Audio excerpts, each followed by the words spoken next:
ABC One Television. ABC One Television. Le leader en actualité. L'actualité est une préoccupation pour nous, moi, le cardinal Yves Luamba. Yango na pesi d'abord mbote mingi na bandeko ba na biso na ABC One na magazine Oyo analysons ensemble na ABC One todara na slogan moko de l'Obara Jésus-Christ est le number one. Merci beaucoup na maman Chantal Ayao. Merci na bandeko nyoso tobo na biso na surtout na Europe na moni bandeko ya France, bandeko ya Belgique. Merci na ba suggestion na ba remarque, ba message, ba encouragement. Préoccupation dans l'actualité. Yango bomoni biso awa lelo awa poto megana lo mango kosolana no oyo ezali actualité na République démocratique du Congo. Actualité ezali nini? Actualité ezali makambo ya parcelle ya o lelo yo jugement ici ba rendre yango arrêt ya justice o ebimi to ebike en faveur ya Gabriel Mokia o a récupéré parcelle na Gombi. Mais dossier wana lelo tokoloba et suscité plusieurs réactions. Oh lelo bandeko mususu balobengo ke no ezali acharnement, bandeko mususu balobe ezali règlement de compte, bandeko mususu pe bazui yango na compte ya état de droit. Et ça qui préoccupation pour na biso to moni maloba mnenge lobami. Moki ape koto na ngongo tokoloba ana fait pour tout à l'heure là, ba uti otinela nga image ndenge yemo ka do sala tour d'abord na kati ya ndako wana. Sans plus tarder, commentaire, la vidéo. Comme ça, nous allons directement pour annoncer, inviter et puis ma solo. À part ma solo, il y a ma solo, il y a surtout un mboka, et c'est important comme actualité. Image.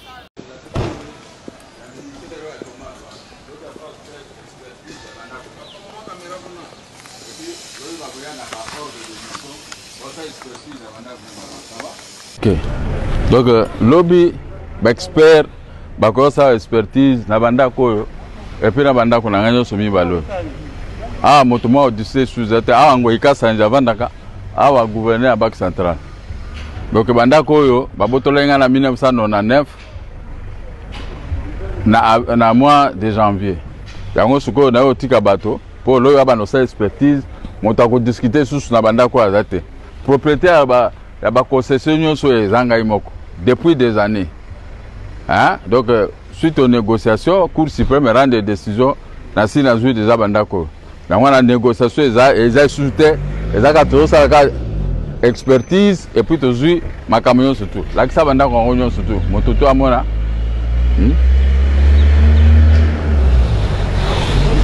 Ah, gouverneur à Banque centrale, mon taille au Somba. Bon. Ah ouais, pas bon. Ngoïka Sanji. Là, c'est pas Ngoïka Sanji.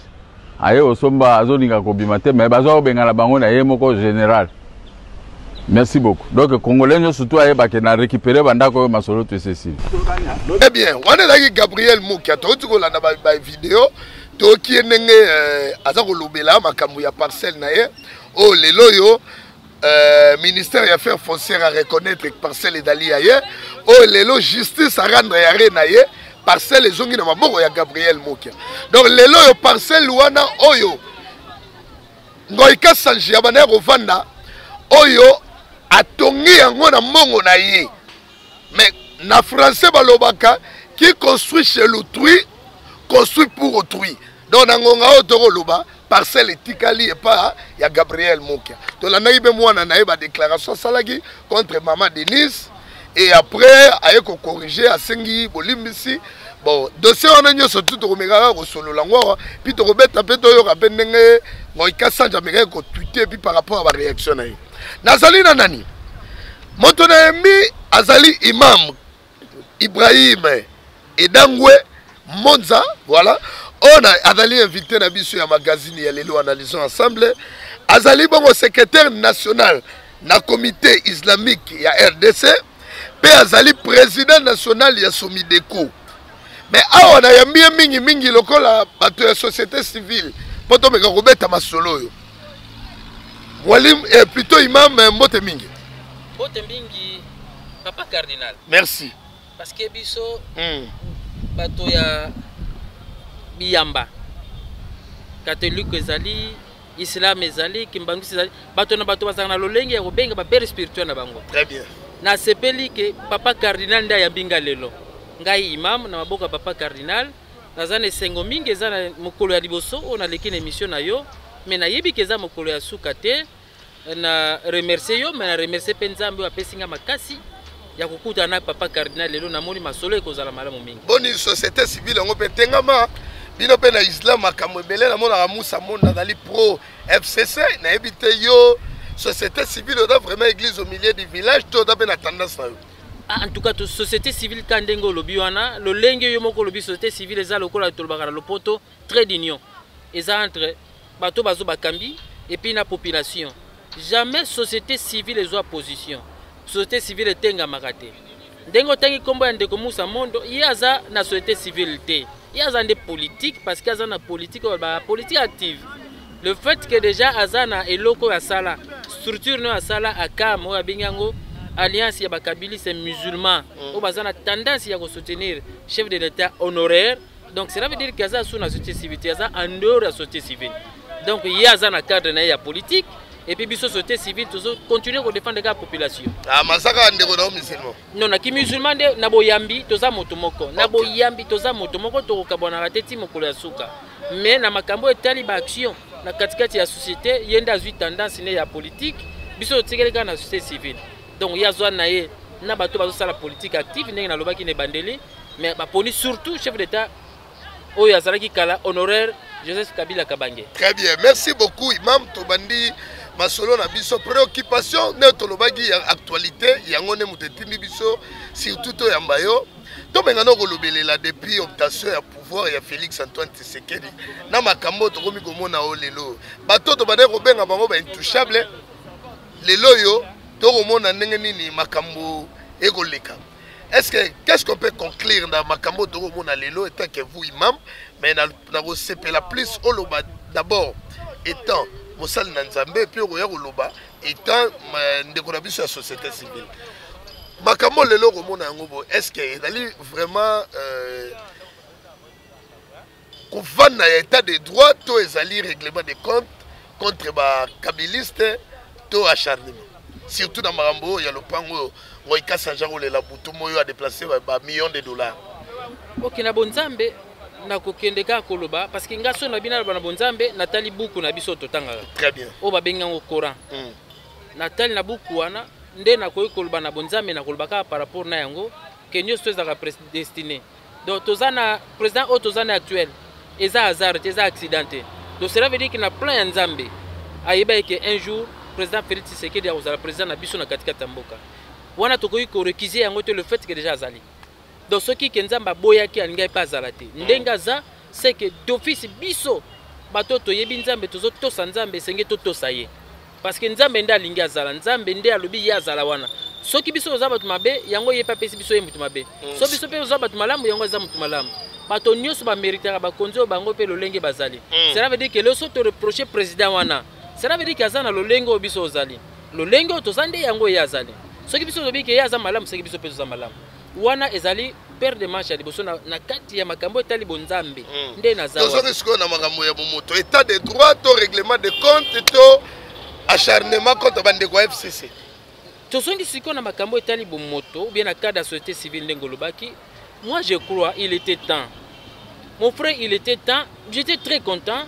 Na vandi na télévision na zotala na moni bato minene bazo marcher les intouchables à la fois passé bazo marcher côte à côte non ils a soni pour nga nazo comprendre que bango c'est de l'inconscience na ko ba quelque part parce que nga muta mayele na ko matina niveau ça le quanté j'ai pas envoyé les militants mais ceux qui na kanisi autour nga na salaka ceux qui bazo marcher et que na zu risque na que no marcher et que ba salinga pe le côté lacrymogène est bétité, balle, même à caoutchouc est bétité.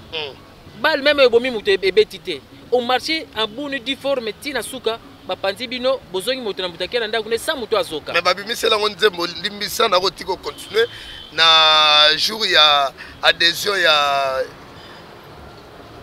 eliboro ya INC ya ko rejoindre équipe ya FCC. Tomona yigunde ko dunia biso tobuka kate kila biso tobuka kate kila donc pona bango ezali plaisir balobi que non IDPS tanga bimaki na nzela to mona ka bakase salemaka me bango babungaki te. Non, pour nangai ba komo nango sengote par contre eza soni. Ah bon? Par contre eza soni parce que ba marché d'abord ba marché pour ba soutenir ba institution. Mais ils sont majoritaires. Institutions sont menacées par chef de l'État. Je ne crois pas. Donc on a sonné à niveau on a bino bozo majoritaire vous contrôlez tout na mboka. Mais en réalité bozo marché c'est que vous ne contrôlez plus rien. Ya ngala biza so ba ko yemba même pas. Le tout monde ba tuloko ba to mineno yo yeba kina mboka. Kalef mutombo. Et puis écoute lukele ba problème na musala. Non, et koki ko lukele problème te par rapport ya statut azana ngobi muta service muta service asala ka politique activité. Muta ya service akufa na kata service. So muta service atamola nzande ko mabe parce et le collègue a problème na cadre parce qu'il pouvait se réserver. Il pouvait se réserver. Ce n'était que prévisible. C'est prévisible parce qu'à côté de la politique, babi bon, yo comme ligne politique au service, zonga na politique. Moni lo na zoloba, tango lobi ke bazo sepele etc. Ngana moni faut ba yo ka soni. État de droit nde yango to comme na makambo wana. Tango yo marché ba beto lisacité. Tango marché ba la criminogène betité. Yo moko siko tango zunga na me conscience na ndako vandi. Ozo yemba que babomi mutute bazokisi mutute babeti mutu lacrymogène mais tu vas te poser la question mais à votre époque au bandé ko salango pourquoi c'est ça la question fondamentale le vrai questionnement na moto a raisonner kaza na boania azana bo moto il pouvait se demander abi mais biso babeti biso masasi de lacrymogène c'est sur le même raison hein au batu bando marché la fois passée mais cette fois-ci ba toucher biso ba se biso le côté c'est soni so muta mayele à ça l'examen de conscience avant d'abi que non il faut gérer le pays mais autrement c'est bon c'est une bonne chose. Merci beaucoup imam c'est une bonne chose yango nazoeka na mutu na to moni lelo mo qui a récupéré ndako na ye o echama kelele pendant ba autant d'années mais lelo to moni mo qui a récupéré ndako na ye mais ko lela ke na ndambu na ngambu ya nani ngoi kasanji mais na ko songa li souci yango na tunaki likambu ya acharnement to règlement des comptes na ndenge nini lelo to moni ngoi kasanji babongi biloko libanda lelo to moni Kalef Mutombo balongo l'équipe nyonso sécurité balongo lié musala lelo oyo Emmanuel Ramazani Shadari dossier aka mona sampo plainte kuna déjà to koyoka déjà makambo tiami lelo to lo ba chasse aux sociétés. Moi je crois yo oza ko fonder peut-être réflexion par rapport à la forme mais à la fond il y a 3 dossiers au tangi nyoso tal bien ça ba dossier judiciaire et évidemment to ko spéculer na à travers la télévision ou bien la radio, le bilan de dossier judiciaire et ça na procédure. Il y a un moment tout ce qui relève dans ma cambo judiciaire, au ko marché là ngo to ko sangolo moteza judiciaire et ça na procédure nango. Tout ce dossier à liboso, au lobby que ça acharnement ou bien charge à la sorcière, ou il y a à la sorcière, ou le lobby à lupango. Acharnement aux andés mon frère. Ngai na sombi lupango na bonne difforme. Na respecter passation à marché nyoso na sali en bonne difforme na acquérir parcelle na ngai na zalba titre na nyoso ya propriété ya lupango wana bongo sikolo ba yo bengana pour c'est que ça pose problème par rapport à acquisition à parcelle wana justice de katilikam ceux qui ont monio za lésé justice ça na procédure mon frère bon, je crois que ça ceux qui peut-être ba kati makababi que ça je non appel ba notifier OK so ba notifier yete akolela nini as un intellectuel as honorable ceux qui va notifier c'est qu'il n'est pas concerné dans ça à ça l'appel à zonga na justice a sa justice que non il y a irrégularité par rapport il y a des guerpissement dans la parcelle on ezali yanga tel document mais à l'époque aussi n'a pas ce exemple oyebi que même Zaïd Ngongo vice-président de son état à l'époque ba bengana ka le pango moko na gombeti très bien au mona ka yango ça Vital Kamerhe tango alongo CG ya PPR basaka nini ah omonia makambo bando les fois passé ils ont compris que banda osala batunko mais cette fois-ci état de droit non balobaka tous ces pays ici bas tous ces tant ndengo lobi langa joana des informés ko bazo mériter lelo c'est que rejoindre ngana règlement de compte non tous ces pays ici bas par rapport ya oyo bango basalaki na sens ya que siko bazo tala oyo bango basali lelo o bazui le quoi réponse les anini ba benga dingo ikasa na lopango wana yobi ke ba notifier yete o ki ba notifier yote mais zonga na justice soka zozonga ta comme la télévision cela veut dire que le pango na sombango bien te batu akala bazana nko mon frère baboto batu mapango basombisa basoma mapango ya batu nanko na mutu moka diama pa trafic de prix oui likolo bazore diama wana makambo ozo comprendre ozo tozongi na makambo ya kamo na sampo eza dossier moko très sensible mon frère batu bakufa ya kamo na sampo tokolo belango même pas mais batu bakufa so que justice estimé les lots que parmi ba auteur na ba co-auteur eza parmi ba musu bazaki na régime wana et que justice est interpellé yo en bonne et due forme tu vas au présenter ba moyen de défense ce que vous allez quitter au son ndako.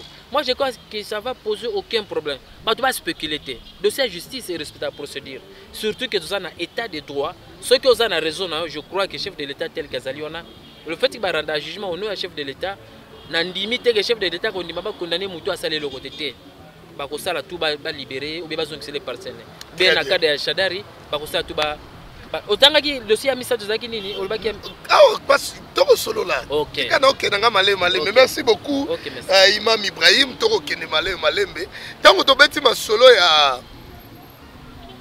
Ngoi Kassanji na préféré peut-être d'abord vidéo yango boyo rabino moko ye moko commande nini réaction na ezalaki et puis tozo rezonga après pour continuer mission na imam oyo adali invité na biso ya magazine oyo TV comme lengi awa na ABC1 na magazine analysons ensemble.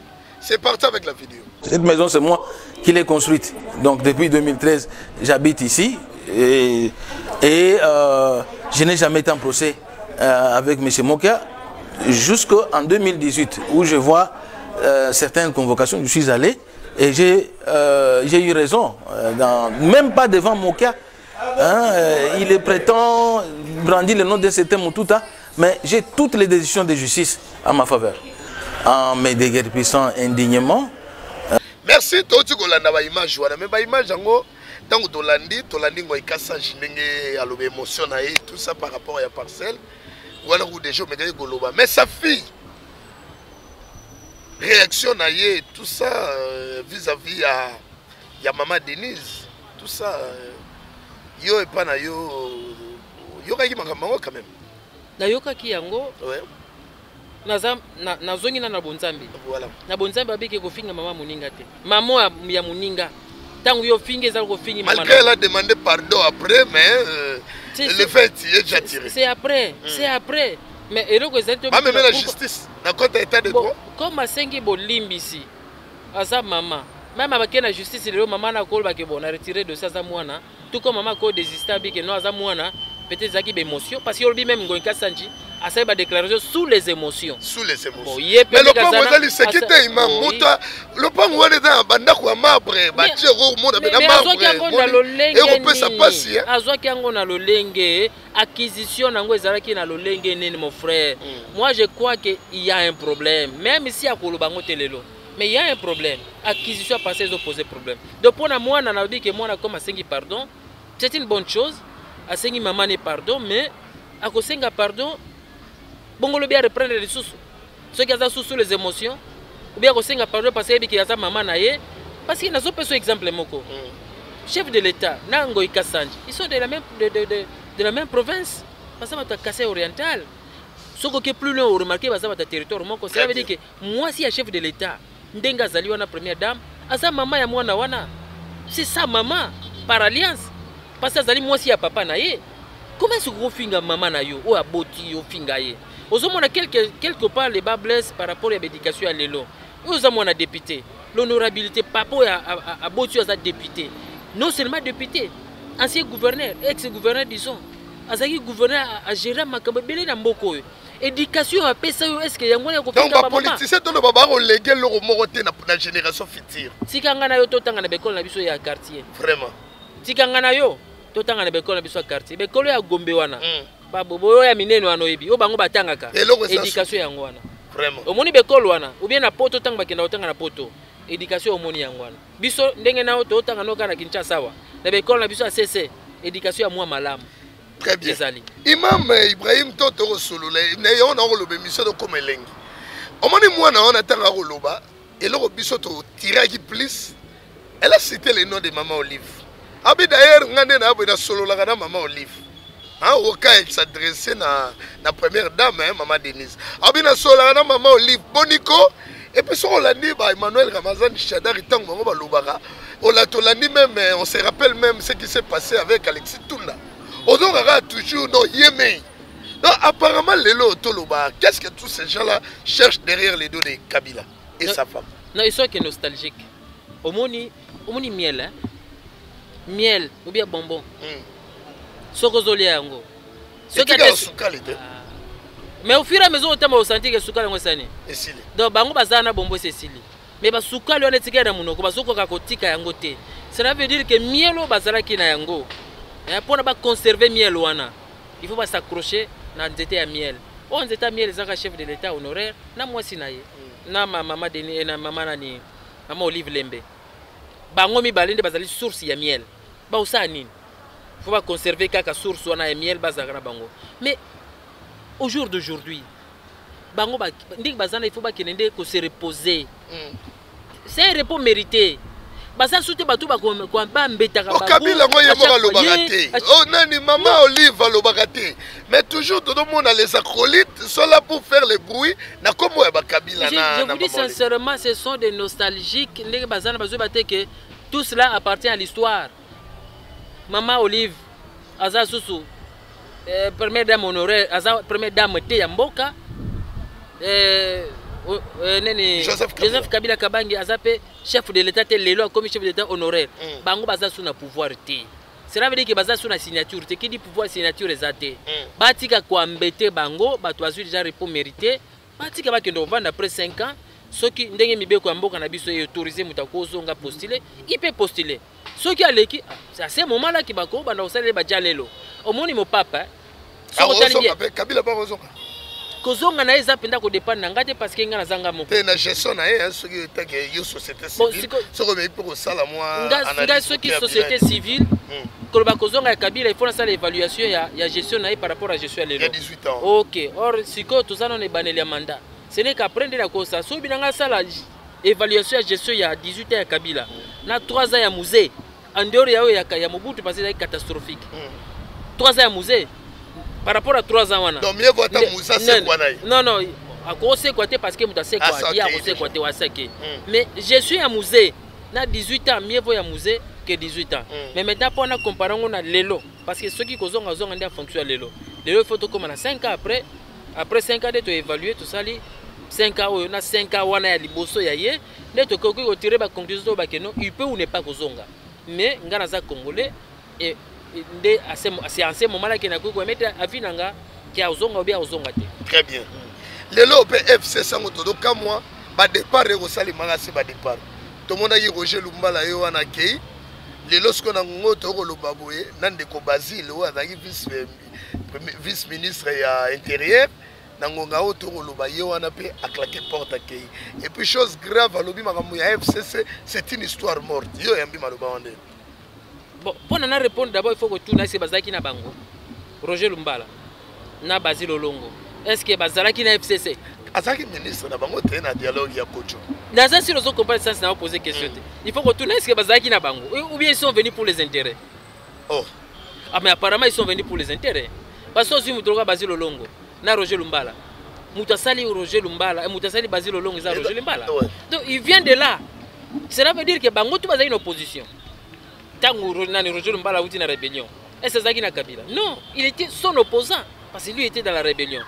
Tango bango baye basali 1+4 etc. ba côté ba pouvoir bandi ko évoluer.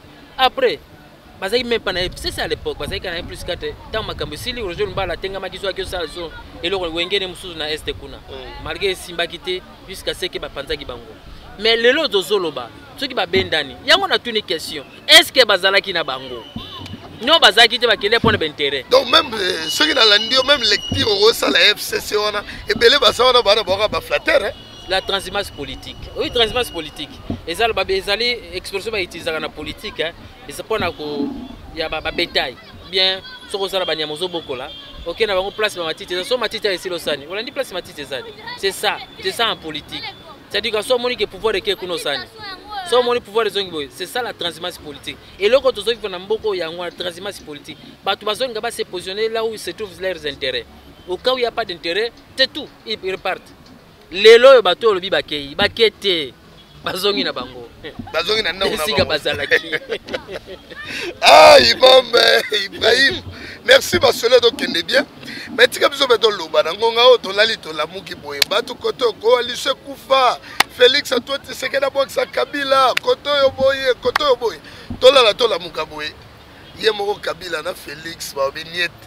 Tolongola na no bato mitu pasi bada tout autour ya accord oyo bakomema biso na kokoso baécarte Kabuya kote oyo mpe baécarte Shadar yo yambi yango ndenge soko tali bien yo za muta terrain. Moi je t'apprécie beaucoup parce qu'il y a une émission dans l'Andango, ça peut muta terrain, même si c'est la première fois yambanga, vous avez muta terrain. So tali bien. Koto mokabi beta muninga perkit. Koto mokabi na muninga ko apprendre ko nager. Tango bango mi bale batali. Na ba équipe nyoso mi bala bige non. Pas toi poser problème za bango mi bale. Il faut ça nini. C'est la meilleure solution. Ko extirper bango nanu na groupe. Wana za première observation na ko sala. Et cause a raison liboso ya ngona parce qu'il posait problème.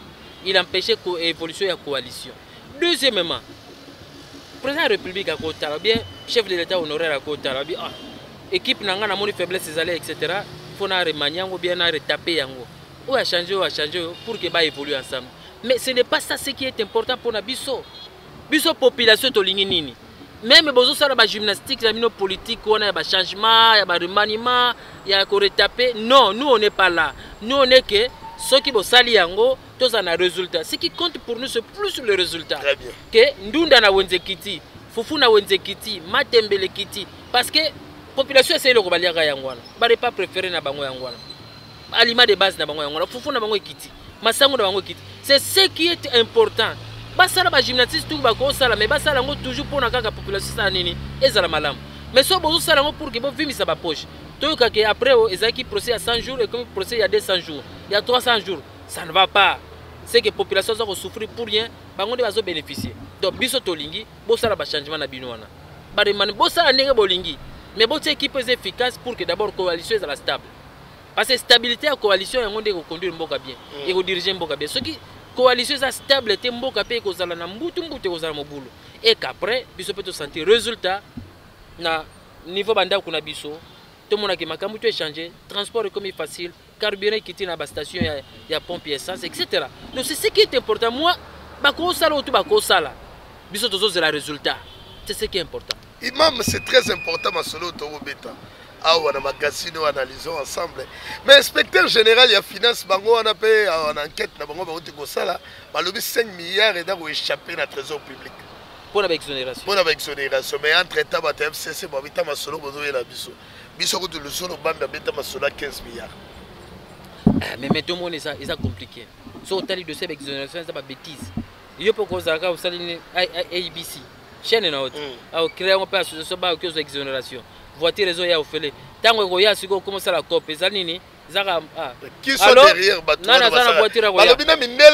moi, si je suis libanais, si j'ai d'autres pakistanais, mais exonération comme pas individu parce que tu vas se retrouver derrière. Qui sont derrière tous ces gens? Mais derrière parce qu'il y a un régime passé.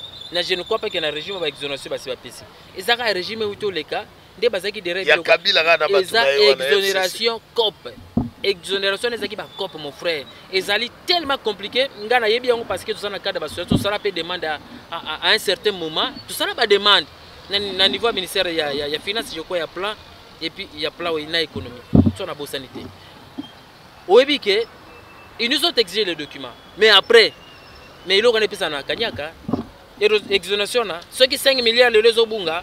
Parce que comment on peut ça dans Kanyaka? Les Obama, budget 5 milliards. Mais 5 milliards, donc chaque année, et donc il n'a pas ça individu. Il y a 5 milliards sur la on a budget Félix Salaki. Il y a 15 milliards. Dans 5 ans, combien? De 25 milliards.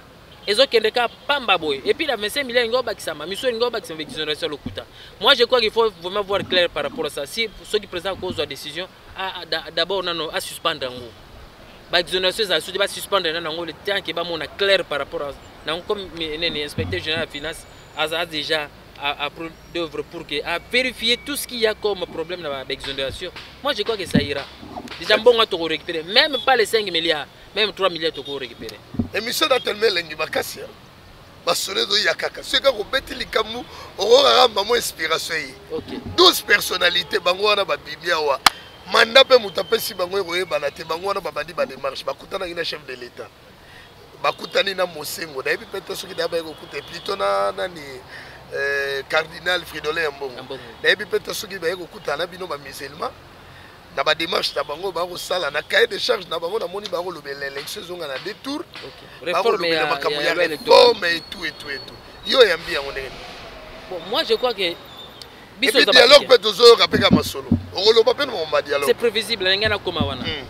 Moi je crois que biso za africain est-ce que d'après nous nous avons toujours évolué dans mboka ozomona que tout est bon atel ko mozo simbete bon ce qui le mozo simbate ngana évoquer le mozo est très fondamental za ko tenir nga à cœur eza nini eza libiso pe ba misma tout ça stigmatisé marginalisé tout ça délaissé pour compte tout ça même pas pris en compte par rapport nango tengela nga komba ndeko oyo azali vice ministre kuna mais yazo représenter ba musulman taza kuna na compte ne moko ne a parti na inda ke kuna oh mosa monde na compte ya communauté musulmane atikala jamais kozala na compte ya communauté islamique na kata gouvernement yo lobi ki azana na kata PPRD biso za société civile ko représenter biso ndengeni donc il est en dehors ya communauté islamique il est là pour son propre compte ndazali wana na ba intérêt na yimo personnel nga kutu je n'ai rien à voir avec ça yemo ka yebelo ka sala kuna biso to qu'est-ce qu'on bénéficie par rapport à la présence nekuna.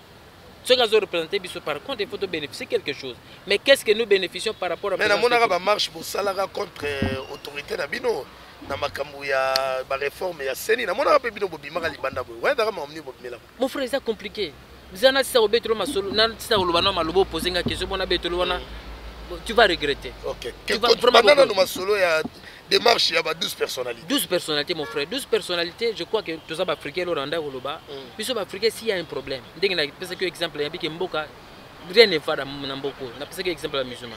Mais ceux qui ont fait la mission, il y a bons offices, qui ont aidé pour que réconciliation salama.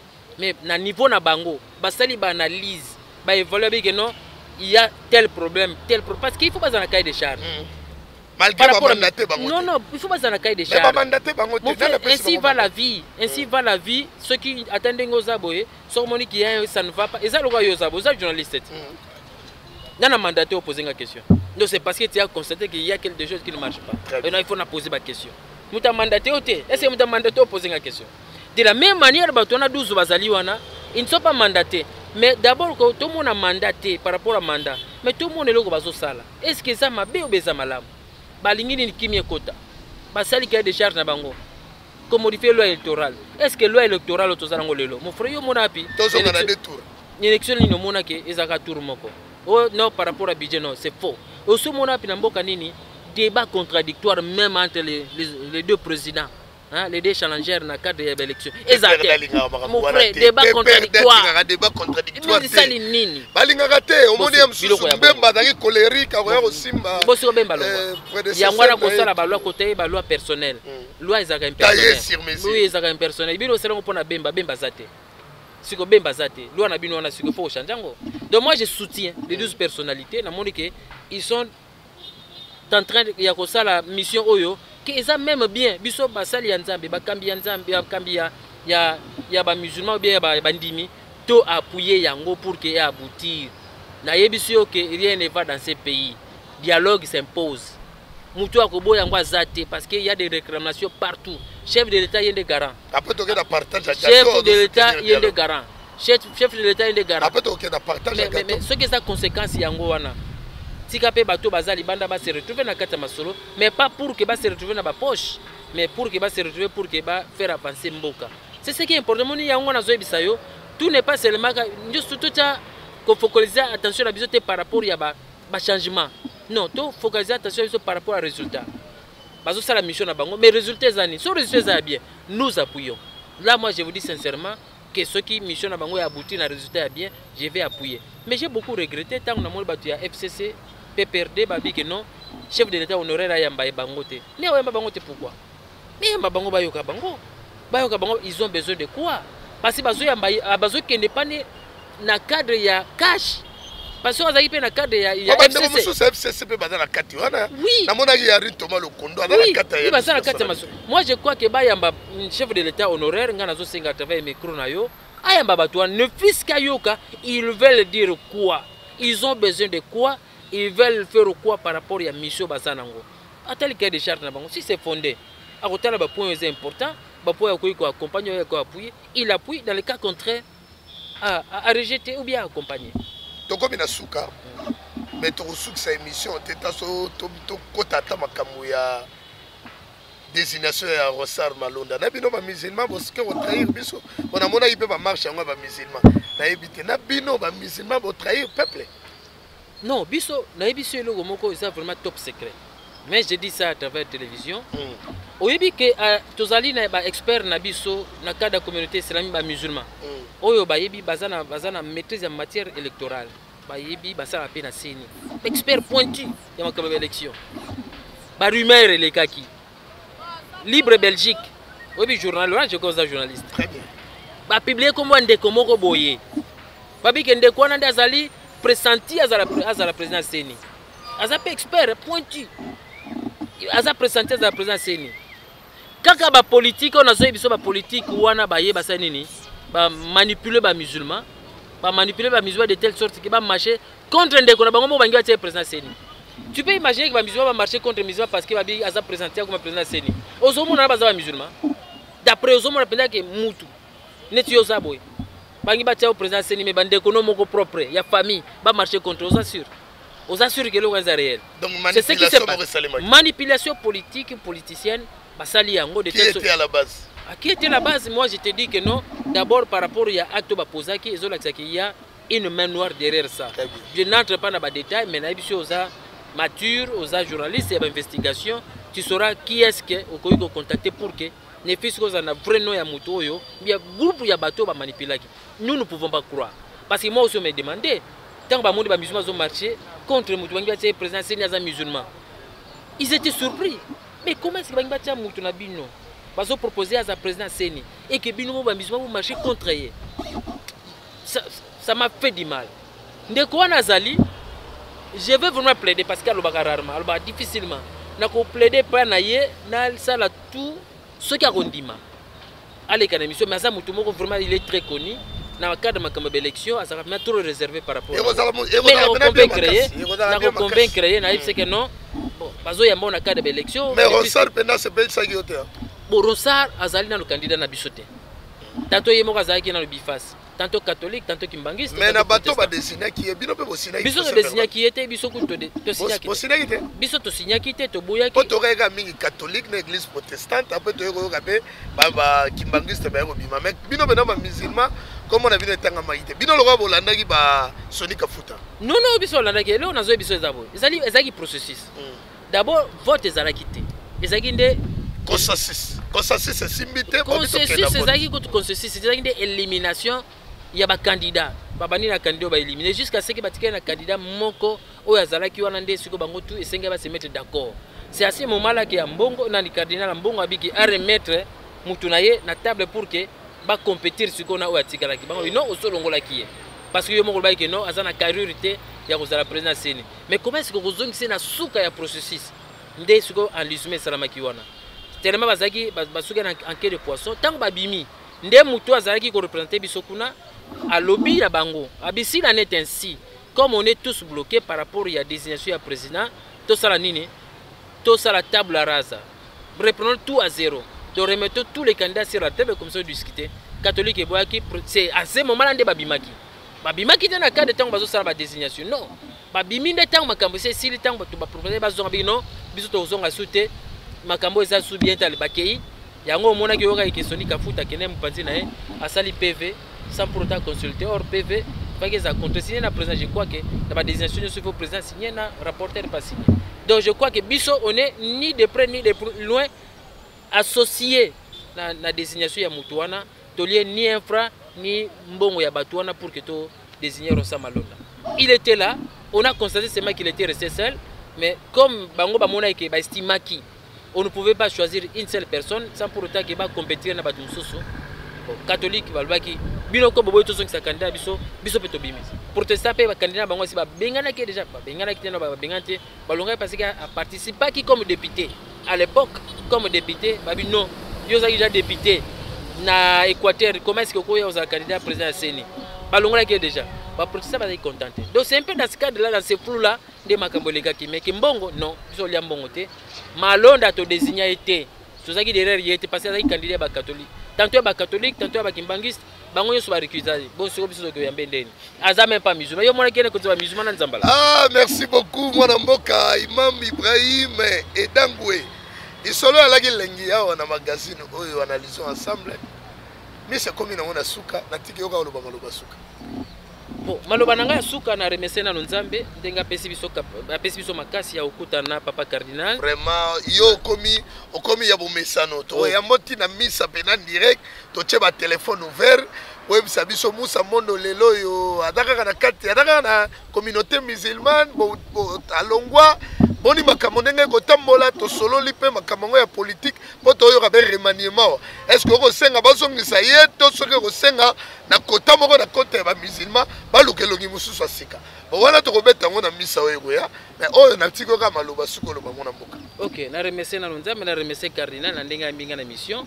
Ndenge ka tolba na bobo mesano na ba émission nyo stolega catholique et président de la République ata la situation na biso musulman ba musulman.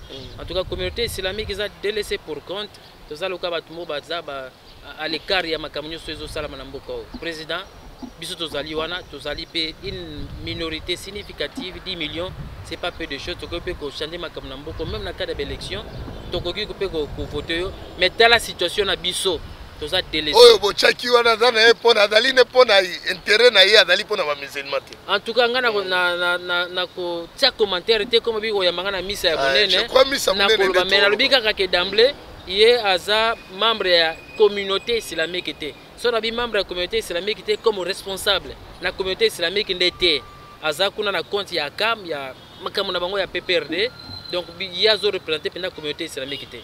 Cette fois-ci ceux qui ont remanié zali n'a anticipé même le président de la République a la moto dans profil la communauté islamique ils sont nombreux aux olibiso tamoko au télébiso wana aux arabien la pesi ba musulman nyoso ya mokili mobimba salam bolanda émission yo ezole la chaîne ABC bokomona ngamo lobeli na bino Imam Ibrahim Dangwe Monza ba numéro nangé zali 082 18 89 635 ou bien 00 243 998 82 81 84. Merci Imam Ibrahim Edangwe Monza, mais Cécile n'a pas na 4 émissions. Tokutana misiko les ali merci.